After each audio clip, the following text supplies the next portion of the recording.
Fish cutlet எப்படி செய்யுதுன்ட்டு பார்க்கலாம். எங்கள் அம்மா, எங்கள் ஆச்சிலாம் செய்கிற மெத்தடில் நான் சின்ன பிள்ளையா இருக்கும்போது செய்வாங்க. ரொம்ப டேஸ்ட்டாக இருக்கும். இதுக்கு வாழை மீன் தான் மோஸ்ட்லி யூஸ் பண்ணுவாங்க. வாழை மீனை வேக வைக்கணும். 2 உருளைக்கிழங்கையும் நம்ம குக்கரில் வேக வச்சு எடுத்துடலாம். இந்த வாழை மீன் எல்லாம் வெந்ததுக்கப்புறம் அதை எடுத்து மாற்றிட்டு கொஞ்சம் ஆறுனதுக்கப்புறம் அதில் இருக்க முள்ளெல்லாம் இதை மாதிரி எடுக்கணும். இந்த மாதிரி எடுத்து நம்ம கையால் அப்படி நம்ம இந்த மாதிரி செய்யும் போது ஏதாவது முள் இருந்துச்சுன்னா வரும். அப்படி வரலாட்டி நம்ம இந்த மாதிரி எடுத்து எடுத்து போட்டுக்கலாம். இந்த மாதிரி ஸ்லோவாக இந்த மாதிரி எடுக்கும்போது இந்த மாதிரி முள்ளெல்லாம் குட்டி குட்டியாக இருக்கும். இதெல்லாம் எடுத்து வச்சுட்டு நம்ம அந்த வெறும் அந்த ஃப்ளெஷ்ஷை மட்டும் தனியாக எடுத்துக்கலாம். கொஞ்சம் நேரம் ஆகும். ஆனால் வந்து ரொம்ப டேஸ்ட்டாக இருக்கும் நம்ம கட்லட் பண்ணியாச்சுன்னா.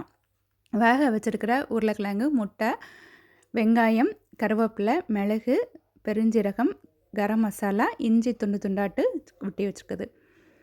இதில் உருளைக்கிழங்கு நல்லா கையால் பிசைஞ்சு போடலாம். குட்டி குட்டியாக வெட்டின இஞ்சி, பெருஞ்சீரகம், இடித்த மிளகுத்தூள், கரம் மசாலா கொஞ்சமாக போட்டுக்கலாம்.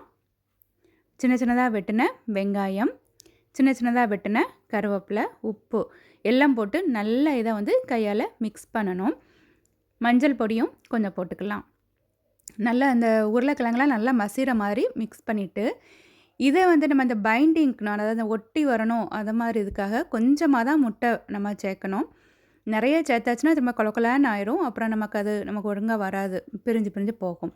அதனால் நம்ம பார்த்துட்டு முட்டை சேர்த்துட்டு இந்த மாதிரி உருண்டையாட்டு எடுத்து நல்லா கட்லெட்லாம் நம்ம வடையெல்லாம் பண்ணுவோம்ல அந்த ஷேப்புக்கு, பருப்பு வடையெல்லாம் பண்ணுற ஷேப்புக்கு அழகாக தட்டி எடுத்து அப்படி வச்சிடலாம். இந்த மாதிரி எல்லா இதுகளுமே இந்த மாதிரி உங்களுக்கு முட்டை போட்டு கொஞ்சம் கொலன்னு ஆகிட்டுனா கார்ன்ஃப்ளவர் இல்லைனா பிரெட் க்ரம்ஸ் ஏதாவது வீட்டில் இருந்தால் மிக்ஸ் பண்ணிக்கலாம். கார்ன்ஃப்ளவர் சேர்த்தாலே நமக்கு ஓகே இருக்கும். ஆனால் இதே மாதிரி பர்ஃபெக்டாக செய்தால் ரொம்ப டேஸ்ட்டாட்டு இருக்கும்.